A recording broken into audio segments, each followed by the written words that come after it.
todas las semanas con nuestro relator taurino, ni más ni menos que con Juan Sanadá. Juan, bienvenido. Muchas gracias Javier. Bueno, hablando de la segunda parte del Tato y el Gordito. Eso es. Bueno, nos habíamos quedado, si quieres, a modo de resumen, Juan, haznos a modo de resumen lo que habíamos tratado, las temporadas, la época que les tocó vivir, las figuras de la época. Ay, perdón. Jesús. Llegaste incluso hablando de, muchas gracias, del arte de Cuchares, quién era Cuchares, si te parece un resumen de todo lo tratado. Sí. Bueno, pues el Tato y el Gordito, los dos sevillanos, los dos llamados Antonio Carmona el Gordito y Antonio Sánchez el Tato, compitieron, rivalizaron. Realmente fue una rivalidad muy fuerte en los años 60 del siglo XIX. Ellos habían partido, que comentamos la otra vez, de la época pues del Chiclanero y de Paquiro, que fallecen en los años 50-53, y rivalizan. Oye, de Paquiro, perdóname, luego hubo un torneo también Paquiro, o me estoy confundiendo, Navarro. Pues puede ser el Paquiro, Francisco Montes Paquiro, el de Chiclana, era el Vale, bueno, los dos ese dato lo voy a investigar, pero puede ser que hubiera. Pues mira, lo miraré. Puede ser que hubiera otro Paquiro Navarro, porque realmente es un apodo común. Sí. Y el tercero de aquella rivalidad de Paquiro el Chicanero era Cuchares, que fue luego el suegro de el Tato, como comentamos, y siguió toreando durante aquella época. Por eso fue un torero que empezó a hacer faenas largas, empezó a hacer faenas de 20-30 muletazos. Por eso al toreo se le llama el arte de Cúchares, aunque realmente el torero más puro de aquella competición, de aquella competitividad con el chiclanero, era el chiclanero. Era el chiclanero más que Cúchares.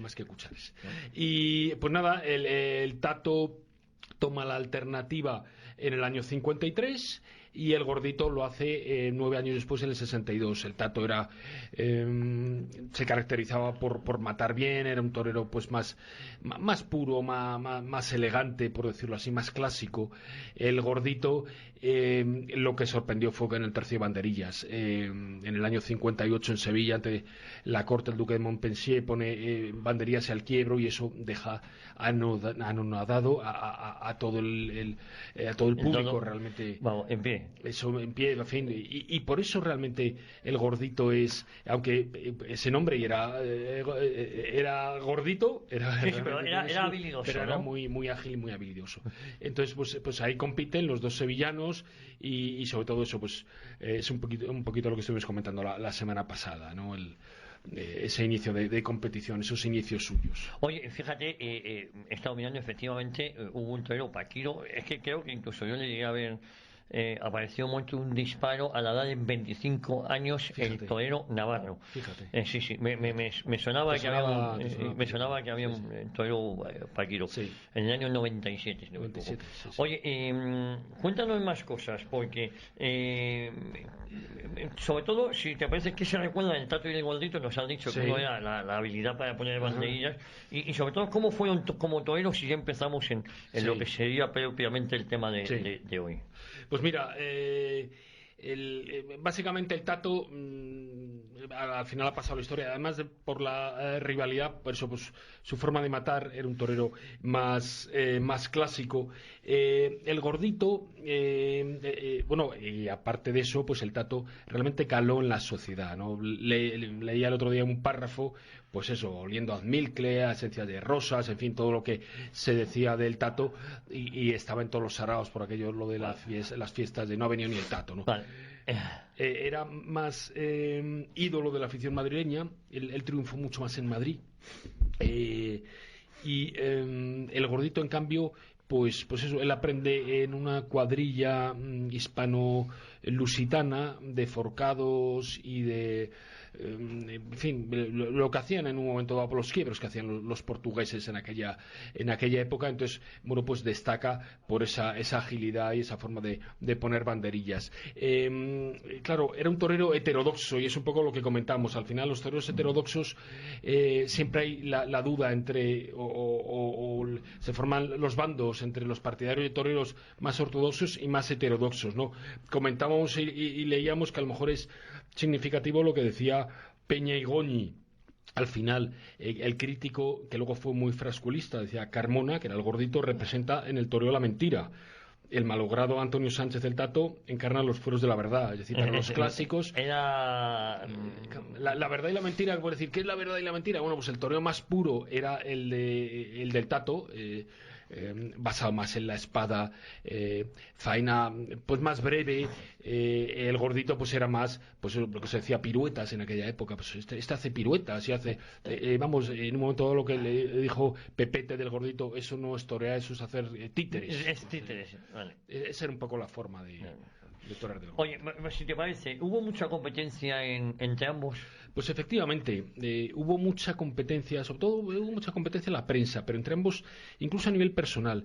Además, en aquella época, el otro día me lo decía un gran aficionado, comentando esta época, decía: es cuando se empieza a crear la competencia entre Madrid y Sevilla.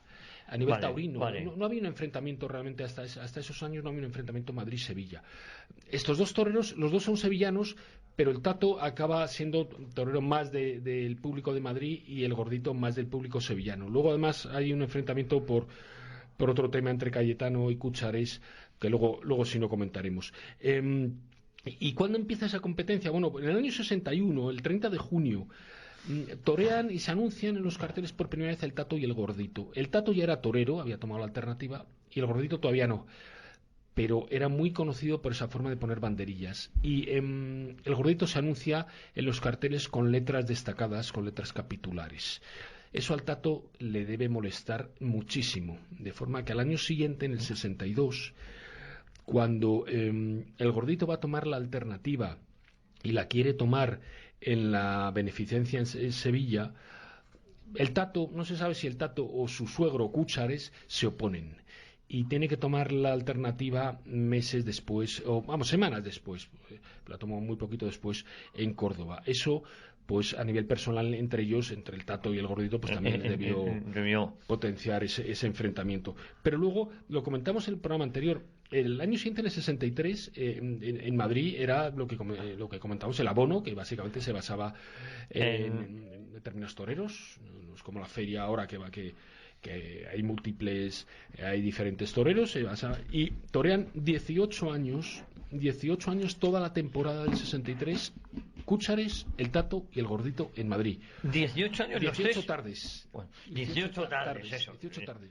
Bueno, eso crearía una rivalidad enorme, seguro que crearía una rivalidad enorme, y en los tendidos al final pues la gente se decantaba por uno por otro. Claro. Bueno, pero eso hizo bien en la fiesta, ¿no? Claro.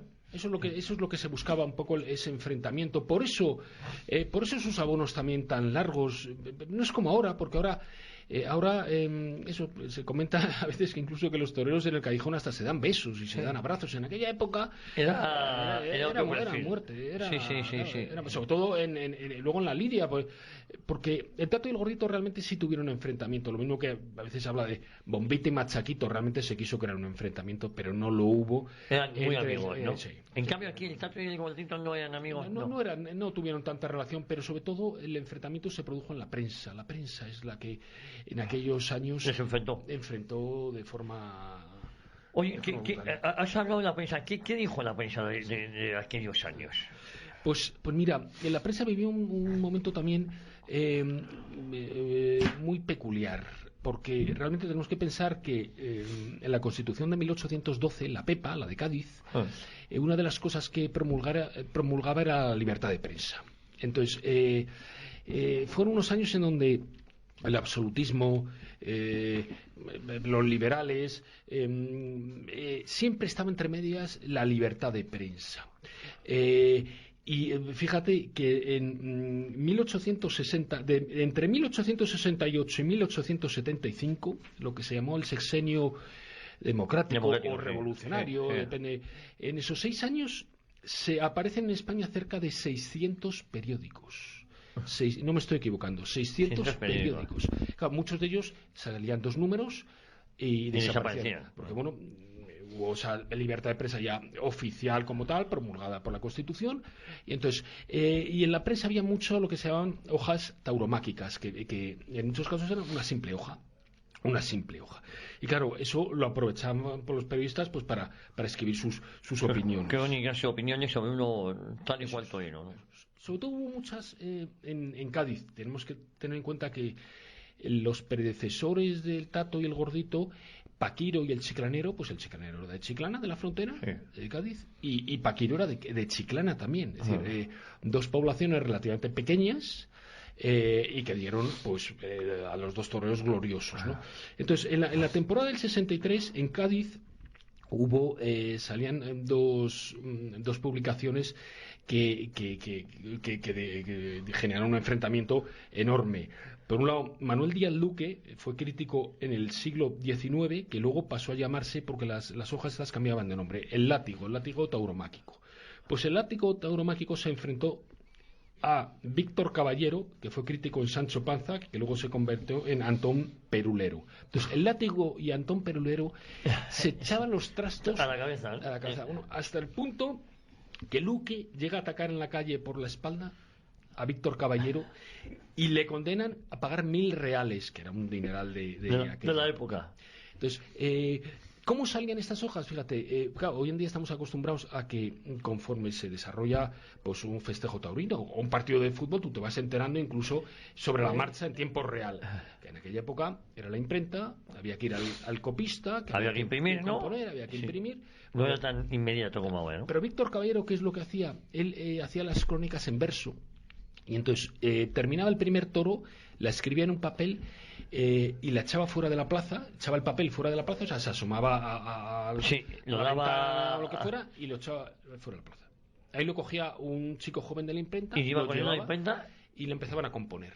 El segundo toro lo mismo, de tal forma que cuando finalizaba el festejo, a los 5 minutos de finalizar el festejo, estaba ya la crónica hecha. Estaba ya la crónica hecha y se estaba repartiendo en papel. O sea, tenía esa fuerza la palabra escrita. Entonces, luego salió, fíjate, en el periódico más guerrero, más peleón, era el Mengue. Que el Mengue aparece en abril del 67 y dura hasta octubre del 68. O sea, realmente 1 año y meses. Y el director y propietario era Mariano Garisuain Blanco, que debía ser un tipo peculiar. El Mengue atacó con dureza brutal al Gordito. O sea, llegaba a decir que no tiene de torero más que la ropa, o que no tiene vergüenza torera.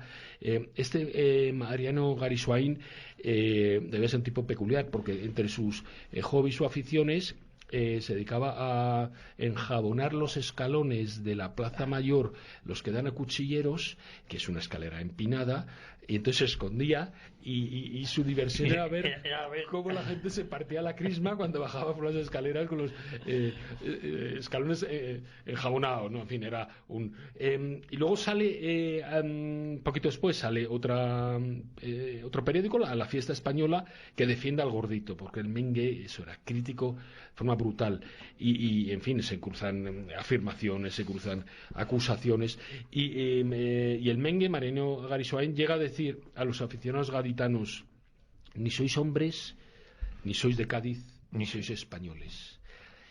Estamos en una época en donde eso era fuerte. Era muy fuerte. O sea, unos poquitos años después, no antes, después, hubo un crítico taurino, Antonio Peña Igoñi, que en una crítica a Mazzantini, Mazzantini había dicho que había sido un revolucionario porque él iba de frac y con el sombrero de copa, que no iba por la calle de corto como los cordobeses, y el crítico escribe: mate usted en la suerte de recibir, y allí habrá creado la revolución, habrá restaurado la revolución, no por llevar levita y sombrero. Mazzantini, cuando lee eso, le manda a los testigos para un duelo, porque había faltado a su honor. Sí, a su honor, claro. Entonces, en aquella época por eso te mandaban para un duelo, pero por decir, poner por escrito, ni sois hombres, ni sois de Cádiz, ni sois españoles. Bueno, eso era bueno, ¿y cómo acabó aquello? Eso. Bueno, pues nada, eso al final, pues mira, se fue diluyendo. Esto es como en fin, como en los años 70, a mediados de los 70, cuando salieron todas las revistas, la pornografía y empezó a salir y tal. Y luego, eso se fue diluyendo, porque al final es un momento eso, pues de libertad de prensa, y eso al final se acabó, se fue diluyendo. Oye, y la opinión, bueno, tenían sus detractores y sus seguidores, tanto unos como nosotros, y los críticos taurinos también apoyaban a unos y otros. Oye, al Tato, que esto lo hemos comentado aquí en alguna ocasión, le cortaron una pierna de una cornada, ¿no? ¿No es así? Eso es. ¿Cómo sucedió ese hecho? Que yo creo que eso marcó muchísimo la tauromaquia. Bueno, era una época que tú también nos has recordado la cantidad de toreros que fallecían a lo largo de la temporada. Sí. Eran muchos los que caían, muchos toreros que caían bajo los astados, ¿no? Claro, y además era una época que cuando tiene la cornada el Tato, faltan 12 años para que nazca Fleming. Y ahora vamos a comentar un poco lo que se escribía en la prensa en aquella época, porque una cosa es que se cuenta y otra es que se lea. El tema sucedió en una tarde el 7 de junio de 1869. Fue una corrida para promulgar la Constitución, la nueva Constitución, y había pues una corrida completa que se llamaba, que eran 6 toros por la mañana y 6 por la tarde. O sea, a veces cuando ves carteles de media corrida eran 6 toros. O sea, normalmente la corrida completa eran 12 toros. Entonces, la corrida completa eran 12. Pero siempre era algo habitual. Bueno, antiguamente era así, lo que pasa es que se empezó ya a poner más las medias corridas, que era media por la mañana, media por la tarde, y en este caso por la tarde toreaban el Tato, y toreaba el Tato ya con los que le iban a suceder. Esa tarde, el 7 de junio de 69, es donde realmente da paso a la siguiente época, a la de Lagartijo y Frascuelo. Esa tarde torea el Tato con Lagartijo y Frascuelo. Torean los tres. Torean los tres. Y el cuarto de la tarde, toro peregrino, al entrar a matar por tercera vez, al Tato le dan una cornada de 3 centímetros. 3 centímetros no es nada. Es decir, hoy en día estamos viendo partes médicos de 20, 25 centímetros. Es decir, no fue una cornada brutal. Fue un puntazo serio. Al día siguiente, el boletín de Loterías y Toros informaba: el Tato ha pasado la noche muy mal y esta mañana a las 9:30 ha sido sangrado. El acreditado facultativo señor Benavides, que le asiste, ha puesto a la cabecera del herido 2 buenos practicantes para que observen los síntomas del simpático matador, que comentamos el otro día. Pues pudiera sobrevenir una hemorragia que se dominará, mas si esto no ocurre, como creemos, el herido podrá estar más o menos tiempo sin trabajar, pero se levantará y seguirá toreando. Bueno, en principio no parecía. No parecía gran cosa la cornada. Al día siguiente, el Imparcial dice: según informes, o sea, el 9 de junio, según informes que anoche hemos adquirido sobre el estado del simpático diestro Antonio Sánchez, el Tato, puede asegurarse que la desgracia sufrida en la corrida del lunes no privará el arte del toreo de una de sus celebridades. Celebrada ayer junta de médicos a la que asistieron el facultativo de cabecera, señor Benavides, el que le hizo la primera cura en la plaza, el señor Gómez Simó, el señor Estoca, Carrillo y Blanco, convinieron unánimemente en que la herida no ofrece ningún síntoma extraordinario que haga temer un mal resultado. Esto era el 9 de junio. El 11, la correspondencia de España. El Tato sigue anoche en bastante mal estado y hasta llegaba a inspirar serios cuidados. Ayer mismo tuvo que sufrir una dolorosa y difícil operación quirúrgica. Y el 12, la Iberia, dice: reunidos desde las 3 hasta las 6:30 de la tarde, acordando hacer grandes y numerosas sajaduras en la pierna y el muslo para evitar en lo posible los progresos de la gangrena que ya se había extendido considerablemente desde el pie hasta por encima de la rodilla. No había penicilina, no había nada. ¿Y lo que era, a qué altura fue la cornada? Pues por encima de la rodilla. Se la cortan en su domicilio en la calle Espocimina, esquina. No, porque estaba en su domicilio. Habíamos comentado que la gente que tenía posibles era atendida en casa. Los hospitales solo quedaban para la gente que no tuviera el lugar adecuado donde ser atendido. Eso es. Y le amputan la pierna en su domicilio en Espocimina 1, y aquí entra un poco la historia que yo creo que es romántica, porque dicen que se la amputan sin anestesia, que él se fuma un puro mientras le están cortando la pierna y dice esa famosa frase: adiós Madrid, diciendo adiós a los toros, adiós Madrid. Y eso de que le corte la pierna sin anestesia y fumando un puro, me parece... Porque la anestesia sí estaba, era rudimentaria, pero sí existía algo de anestesia. Sí. Y, en fin, a mí me parece que era... Y fíjate, esto era a partir del 14 del mes de junio. Esa pierna fue expuesta. Al día siguiente, en la Droguería Universal Central, que estaba en la calle Fuencarral, esquina Desengaño. Desengaño antes desembocaba en Fuencarral. Cuando hicieron el edificio Telefónica, claro, ese tramo se lo comió el edificio Telefónica, ahora desemboca en Valverde. O sea, hoy en día si cualquier pasante de Madrid se pone entre Fuencarral 3 y 5, entre especie de, vamos, lo que es una tienda de moda y lo que es un centro cultural ahora de Telefónica, ahí estaba la farmacia en donde se expone la pierna del Tato, que generó un montón de visitas. ¿Estaba envuelta o algo? No, estaba en un frasco envuelta. Un frasco de formol. O sea, fíjate, el boletín de loterías y toros informaba el 15 de junio, o sea, al día siguiente de la amputación, la parte de pierna cortada al Tato se halla convenientemente colocada en un gran frasco lleno de espíritus preparados y se halla en la Droguería y Perfumería Universal Central de la calle Fuencarral número 11. Y estaba en el escaparate la pierna del Tato cortada en un bote de formol, ¿no? Porque vendía... Sí. Y la gente iba a verla.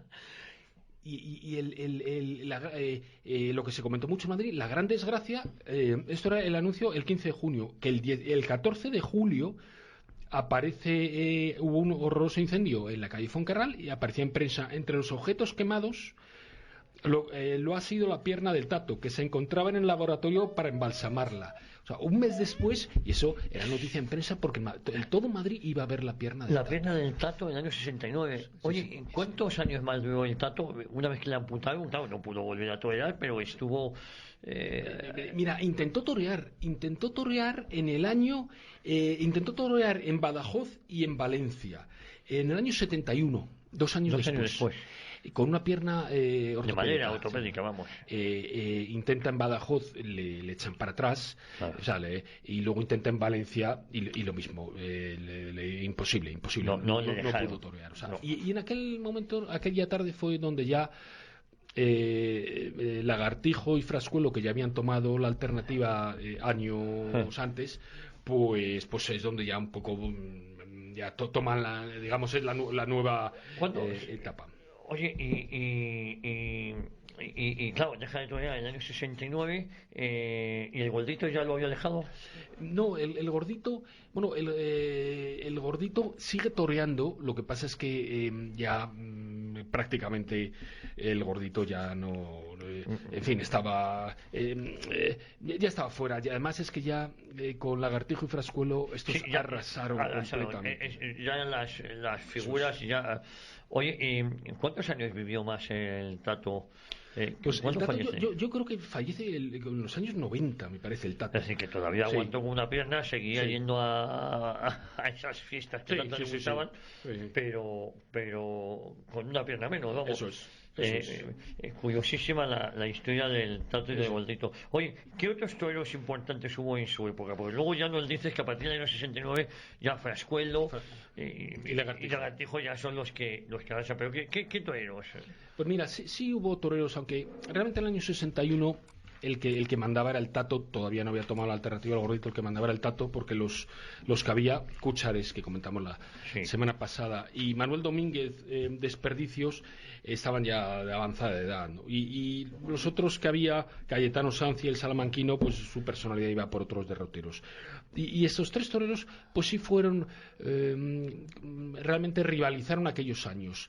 Manuel Domínguez, Desperdicios, este fue un torero que nació en Gelbes, donde nació luego Joselito, el gallo, Gallito, aunque en Gelbes estuve hace un tiempo y realmente de Desperdicios, pues o yo no encontré o no encontré, en fin, hay una calle y hay una estatua y hay la casa natal de Gallito, evidentemente, pero de Desperdicios no.